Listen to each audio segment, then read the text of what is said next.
Chief Wimsett with Inspire Personal Fitness.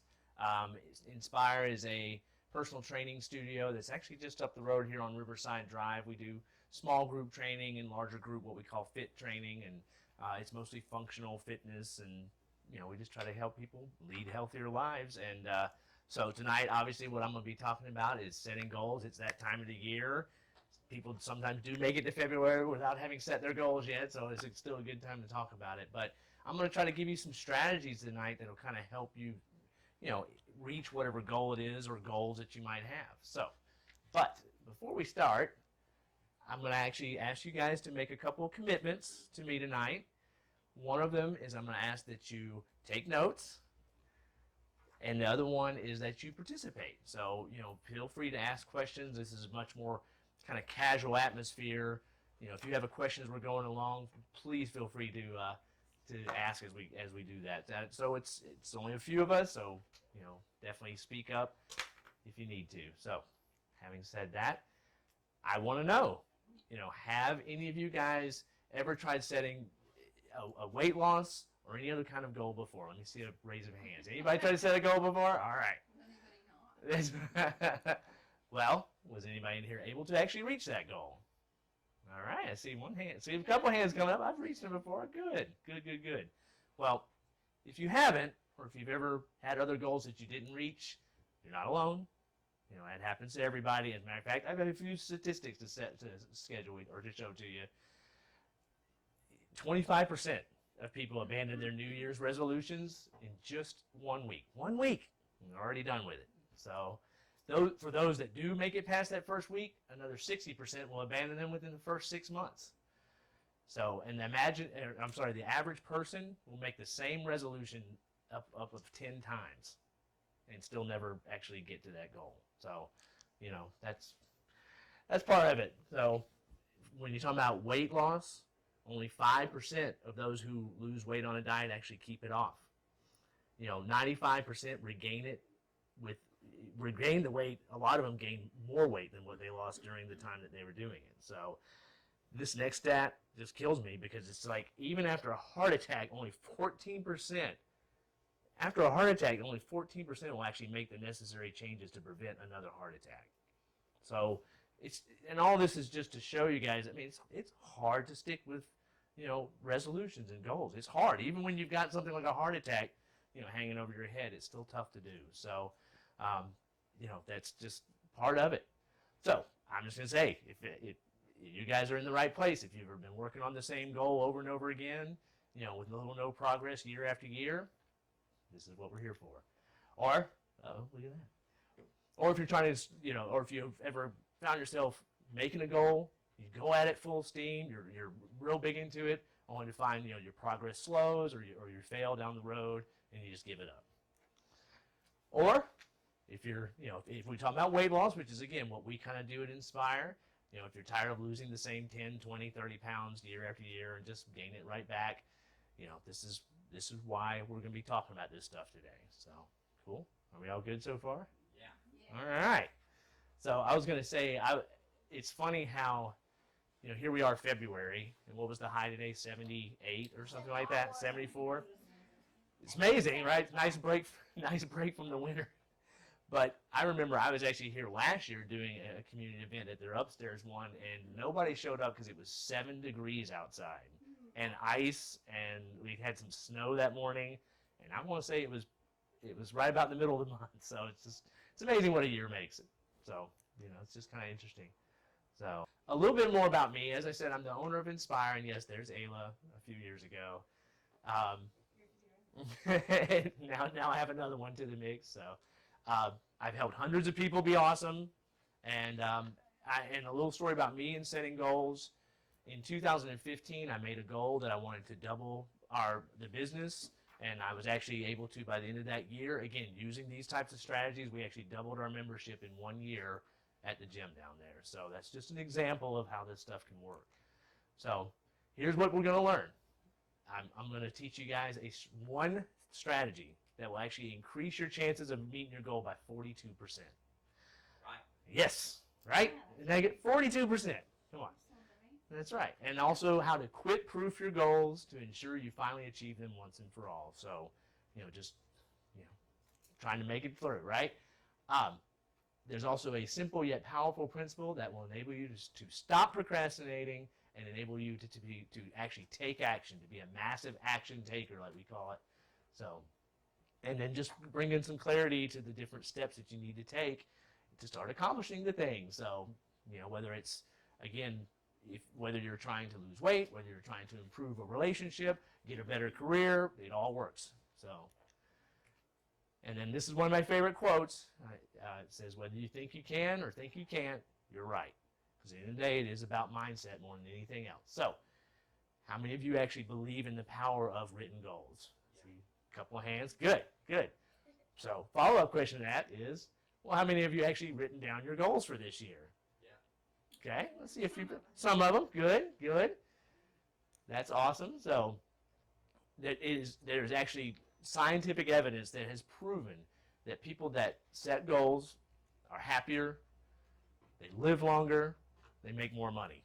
I mean, it's just that simple. Again, whether the goal is getting in shape, whether it's improving your career, improving a marriage, improving relationships, that there's study after study after study just shows that just people who make and set goals and keep to them, are happier and live longer. So here's the first strategy we're going to talk about. I said there were 5 strategies. Here's number 1.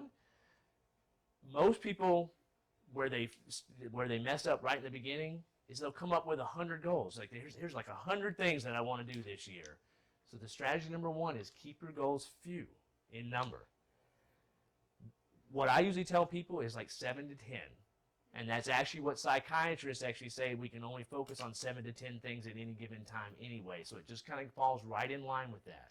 Pick, 7 to 10 good goals, instead of trying to do 100. We just get overwhelmed. It's just too much for us. So there's that again, 7 to 10 goals. But you want the goals to run across the entire spectrum of your life. So we're talking about setting goals for work goals, setting goals for personal goals, setting goals for self-care, right? Again, I would say 7 to 10 for any of those categories, But strategy number 2, and we're going to spend a little bit more time on this one because it's pretty involved. You've probably all heard the acronym of, SMART goals. Well, we actually go by the idea of smarter goals. So we're going to go through that. So we added 2 to it, and I think those 2 are pretty important. So obviously we'll get to them. But when we talk about it, and again, you guys may be familiar with some of these first ones, but obviously S stands for specific. We want to be as specific as possible with our goals if we're going to be successful with them. Here's some examples. A non-specific goal, I want to lose weight. Well, that doesn't tell me anything. A specific goal, I want to lose 10 pounds of body fat. At least that's something that we can point to, and we know if we're actually making progress or not, right? We know when we've actually met that goal, so we can set the next goal. That's the kind of stuff we do all the time at the gym. It's like, what's the goal? We've met it. Now what's the next goal? M, of course, measurable. Again, a couple examples of that. I want to make more money this year. Well, how are you going to measure that? What are the different things? And let me know if I'm going too fast because I see you guys taking notes, which is exactly what I asked you to do. That's so awesome. It's just not measurable enough. Well, what if you said, I want to make $5,000 more this year than last? Not only is that measurable, it's also specific. So you've now accomplished both the first 2 parts, right? So, again, it's just talking about being specific and measurable. Then there's actionable. What are the steps you can take to achieve that goal? Again, a non-actionable goal, I want to be more consistent with working out. Again, what does that mean? What does that mean? Much better to say, I want to work out 3 times per week. That's something you can take action on. It's something you can track. You'll know, I use a Google Doc on my Google Drive where I actually track things that are important to me. Workouts is one of them. And if I look through a week and I don't see 3 yeses under workouts, I know I'm not meeting my goal for that week. So technology is amazing. R, of course, is for realistic. I'm not a golfer, but I'm using a golf, analogy anyway. But obviously, even if I was, I would only be a casual golfer. So to say I'm going to qualify for the PGA Tour this year, that is not realistic. And it's probably not realistic for most people that you're going to meet. But either way, of course, a more realistic goal might be I want to lose or I want to lower my golf handicap by 3 strokes. That's something you can do. That is something that is realistic. Again, this is a part where we get bogged down when I'm talking to people at the gym about their goals. I remember one time a woman came to me and said she wanted, I'm going to date myself a little bit. This was back when Friends was still on live TV or whatever. She said she wanted to have legs like Jennifer Aniston. And I was just like, well, have you ever had legs like Jennifer Aniston? She said, no. I was like, not even like in high school or anything? No. I was like, I don't know if that's reasonable, but we'll kind of start, or realistic, but we'll talk about that a little bit more. But anyway, so T. So this is the end when you just talk about the SMART. This is the one where most people stop. Time bound. Again, you see I use a lot of references to weight loss and fitness because that's what I do. But you can apply this to anything, right? So a non-time bound goal, I want to lose 20 pounds. Again, it's maybe you're specific, but again, it's not measurable. It's not any of the others, and it's certainly not time bound. Or to say I want to lose 20 pounds by January 1st. Again, it's just adding to it. So as I mentioned, though, we always add 2 more to it. So the next one would be the E, and that's exciting. I mean, I do think it's important to not have boring goals. I mean, it's okay if some of them are just, I want to I can't think of an example of that, but I mean, it's just, I want to make sure my taxes get done on time. That's not really exciting. That's okay, but yes. I want to keep my kitchen countertop cleaned off, right? It's not overly exciting, but and that's fine. But I do think you want to try to have at least of those 7 to 10 goals. Try to have some of them that make you excited, to give you something to look forward to. And again, studies have shown. I mean, if you have excitement surrounding the goals, it kind of keeps you going when things get in the way. Life jumps in front of us and we lose track. But if it's something you're excited about, it's a lot easier to get going again. So the last one is relevant. You need to make your goals relevant to where you are in life. You need to be honest with yourself about what relevant is to you. Again, I talked about before, people will start and fail on the same goal up to 10 times. Maybe the reason why they're failing at it is because that's not even relative to what they need anymore. It's a goal they had 5 years ago. So it's a good time any time of the year, but obviously this time of the year, first year, is when everybody's talking about it, to kind of take mental stock in yourself and see where you're at and what really is important to you. So to me, I feel like those last 2 strategies, that's what can make a lot of times a big difference in whether or not you complete that goal. So we're only on number 2, right? So number 3 is to write down your goals. Again, I mentioned the importance of that earlier.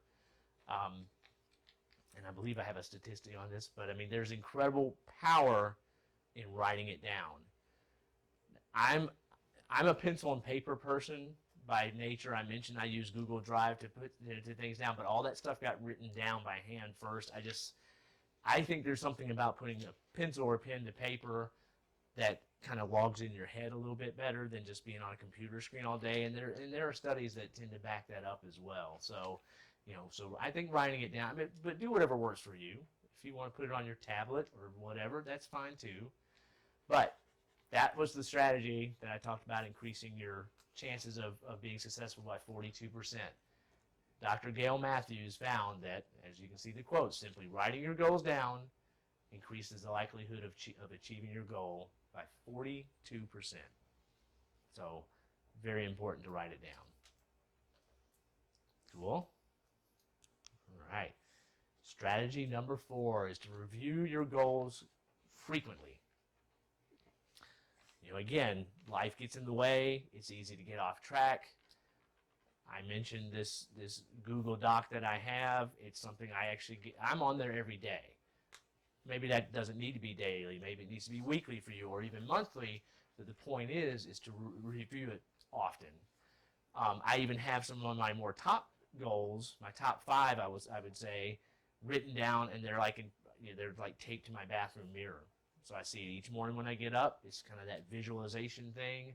And it just reminds you, this is why I'm getting up and going to work today, or this is why I'm getting up and, going to the gym today, whatever it might be. So, and that's, it can be the number one reason why most people don't achieve their goals is because they don't go back and review them. Like I said, because, life gets crazy. I know I said that a couple of times, but it really does. And I hear it all the time at the gym. We have a policy. If someone doesn't show up for a week, we're reaching out to them. Where were you last week? Because, it's all about accountability, right? More times than not, they're like, oh, I had this happen. I had that happen. It's like, let's remember our goal. And not showing up to the gym for an entire week is not getting us closer to that goal.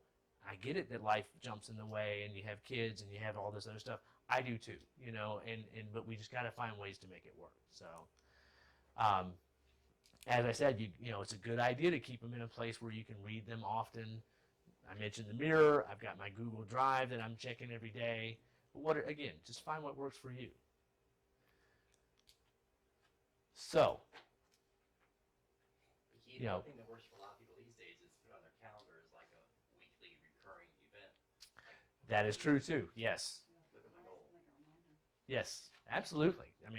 Technology is great, and it can help in a lot of ways. Just, it just got to make sure it's finding something that's going to work for you.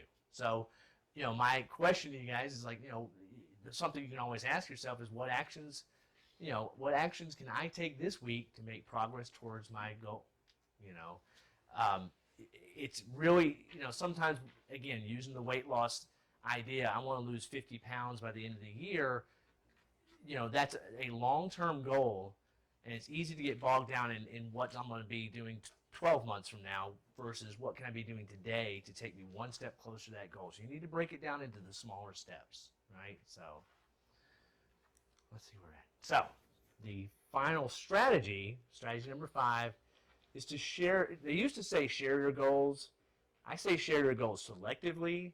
I've even seen people say, those of you who use Facebook or Instagram or whatever, like just go on your Facebook page and share your goals so all 500 people who are on your page know about it.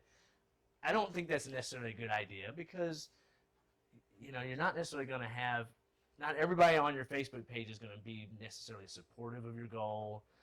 You kind of open yourself up to criticism and so forth, and that's not, excuse the pun, that's not the goal here. The goal is to find people that you can share it with who are going to support you. Support is a big part of it. Again, we try very hard at Inspire to make sure people feel supported throughout their entire, however long they're with us, we want to make sure they know they're supported by not only us as the coaches, but the other members. It's a nice family down there in terms of people who, really support each other. If somebody comes in and shares their goal with their little small group that they work out with every Monday, Wednesday, Friday, we know that the other people in that group are going to be a part of that. So just be selective about it. Great atmosphere you got going down here. Thank you. I appreciate that. Absolutely. I'm sorry, I don't know why that was repeated, but so something else to think about too, and this is from Derek Sivers, what happens in your brain. So I guess what I'm saying is so when you broadcast your goals to whoever will listen to it, as many people will listen to it, what happens is your brain actually starts to think that you've already achieved that goal. So that's another reason why you want to be selective about it. It's you don't need, you don't want to tell 100 people because you start fooling yourself into thinking that you've already achieved that goal. So you just want to be careful about how often you're repeating it to other people and those kind of things. So that's just just something to think about. So, and again, I mentioned sharing it with people who will support you. That can be family members, friends, just whatever your social influence is. It could be coworkers, but just make sure it's, people who are going to be there for you when the going gets rough, or it might be that person who will slap the donut out of your hand in the break room when they see you about to take a bite. So, whatever it takes. So, and again, back to that the donut thing, that they'll hold you accountable. They're going to say, is that really going to help you get towards your goal by making that decision, whatever it might be? So that's important. Let's see here. So just a quick recap, and I'm again I'll definitely open up for questions if anybody has any. But so you have those 5 strategies to crush your goals. So don't set too many. Is number 1. No more than 10. Make them smarter. And again, we talked about being specific, measurable, actionable, realistic, timely, and then the 2 I added, exciting and relevant. Very important. The other one was to write them down, because why? Does anybody remember what writing down goals does? What was the percent? 42%. 42%. Thank you. 42%. And then make sure to review them frequently. You know, again, whether you're posting it on your mirror in your bathroom or you got it on your computer. I mean, I'll change it out, but like on my computer screen when I don't have other programs open, there are quotes there that are just quotes that influence me. But that'd be a good place to put your goals too. I know people actually who put them on, they'll make it their home screen on their smartphone. And so every time they turn their phone on, they see their goals. So just whatever's going to put it in front of you. And then the last one was share them selectively with, again, people who support you and will keep you accountable, right? So just to say, don't drift through life, and wind up looking back wondering what you accomplished. Instead, set and accomplish goals so that you can look back and say, wow, I really accomplished some great things. I mean, what I really would like for you guys that are here in the room today is to walk away from this, hopefully be able to set some goals, and then this time next year, just like, man, look what I did. Look what I did. I mean, I really want that for everybody in here. So, one final tip. This is not part of our 5 strategies, but is to make it a family affair.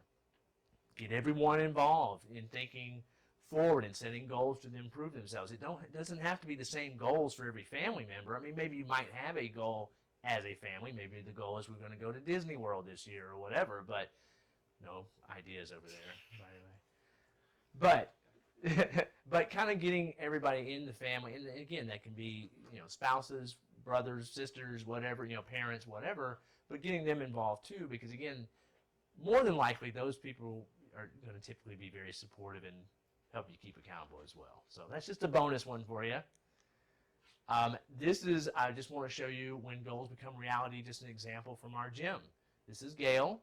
She came to me with a very specific goal of wanting to lose 70 pounds. We also sat down and made some other goals, and then we, started her program. We were checking in constantly, and in 7 months, she lost 70 pounds. That was before, that was after. So 70 pounds in 7 months, and that is what goal setting can do. And sticking to it. Of course, she had the support system of those of us at the gym, as well as her husband was very supportive, which is always nice too. So that's what can be accomplished. So again, do you see how powerful goal setting can be for results when done correctly? Yeah? Yeah? Absolutely. So again, nothing that I shared today is just theory. None of it's just made up or just fancy stuff. I mean, these things, not only are they the strategies that people use to become high achievers in everyday life, I mean, this is backed by science, all kinds of stuff. So keep that in mind. I mean, this isn't just voodoo. This is real stuff here. So this is the way to do it. And with that, I want to open it up for questions. I went through that pretty quick, but I didn't want to keep you guys here all night. So what questions do you have for me? Actually, I have a question. I have a statement. Go, please. One of my strategies I like to use is to chunk them down. Mm-hmm. Like, into bite-sized pieces. Yes. By time, what can I achieve in a week? What can I achieve in a month? Right. 3 months, or, because sometimes I set goals for myself and I feel overwhelmed by it, and then I'm like dismotivated rather than motivated. Right. And then each success of a little benchmark goal, keeps me excited. Yep. And then again, so going back to Gail, I mean, she said, I want to lose 70 pounds. It's like, well, first we have to lose 1. Right. So, what I did with her oftentimes, about every 4 weeks, we would step in and measure, and we were checking body fat and circumferences and stuff like that too, because the weight is that's not always the best measure, but that held her accountable, and we had it in 4-week goals. Yes, basically. So, yeah, absolutely. Anybody else? Any other questions? Yes. What do you do when you have somebody who says they have a goal, Mhm. and yet they're really motivated. So life or death. They want to live to see their children, and they're concerned that they won't if they don't make a change. Right. But then over time, they don't make the change. They set the goal, and Mhm. then stuff comes up, and they keep letting the life being crazy get in the way. Right. And I'm as much. I mean, I don't have a life-threatening thing that's affecting me right now, but Yeah. I do that as well. Right. You know, Sure. how do you help people bridge that gap? I mean, I think sometimes, it really can.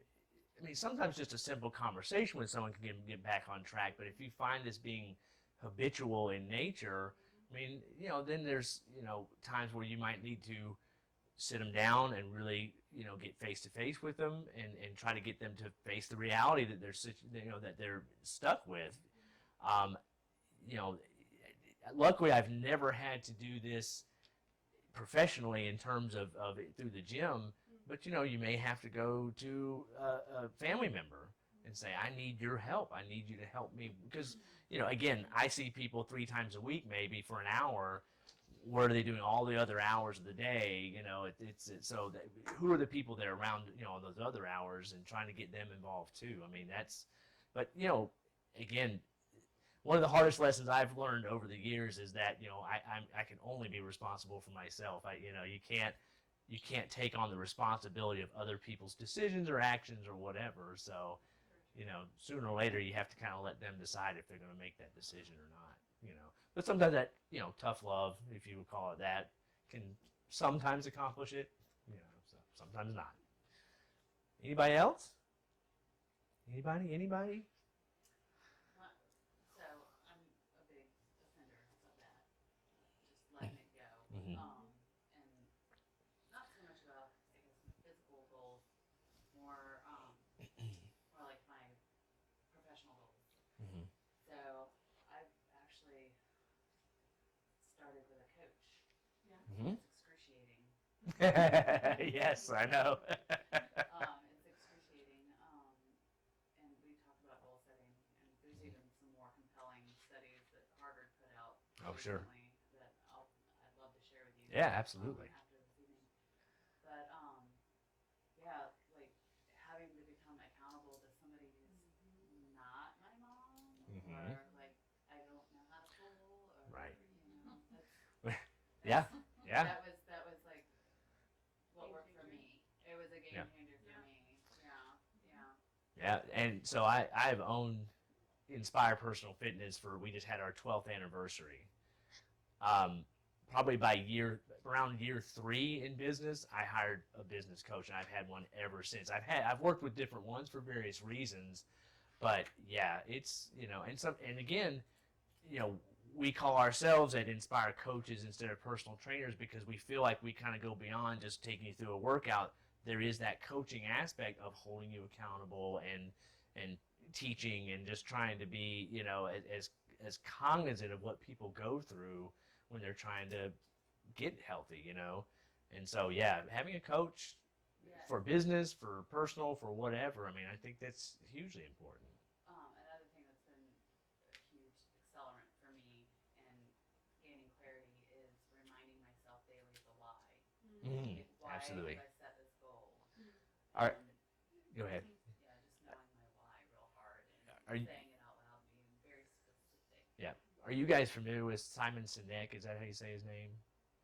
He did a TED talk, and it's, I don't know, 20 minutes long maybe or whatever, and it's called Know Your Why. And then it got so popular. It was so popular he wrote a book. So there's also a book.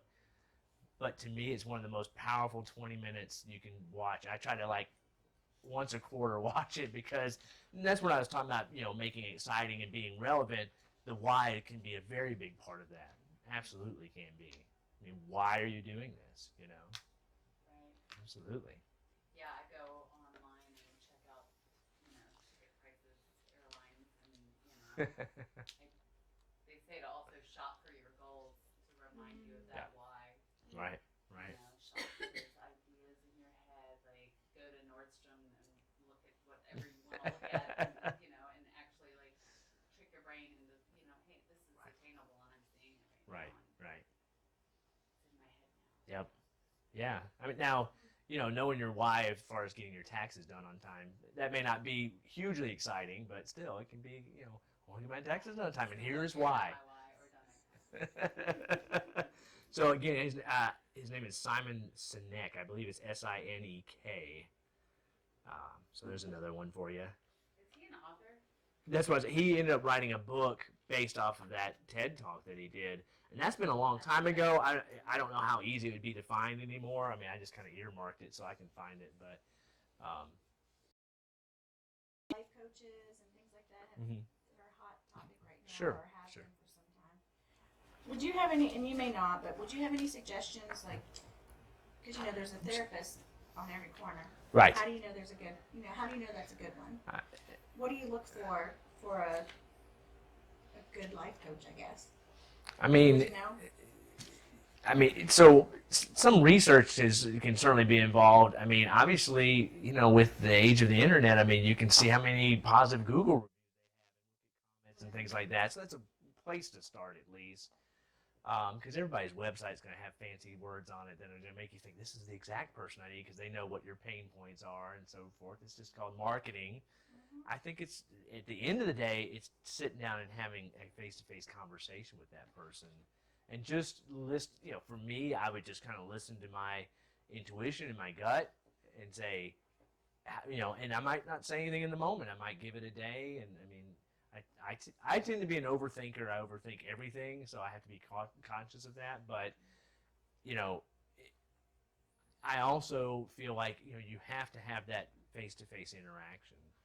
So, and obviously, certainly if you know somebody who knows this person, that always helps. Referrals are great, but I think at the end of the day, I mean, you do your research. You don't want to have to, like you said, there's tons of them, so you don't want to sit down and have 100 interviews, but narrow it down to making one of your goals. I'm going to narrow it down to my top 5, and then I'm going to set appointments with them. If that's what you're really looking for, if you feel like you need that. So, yeah. Anybody else?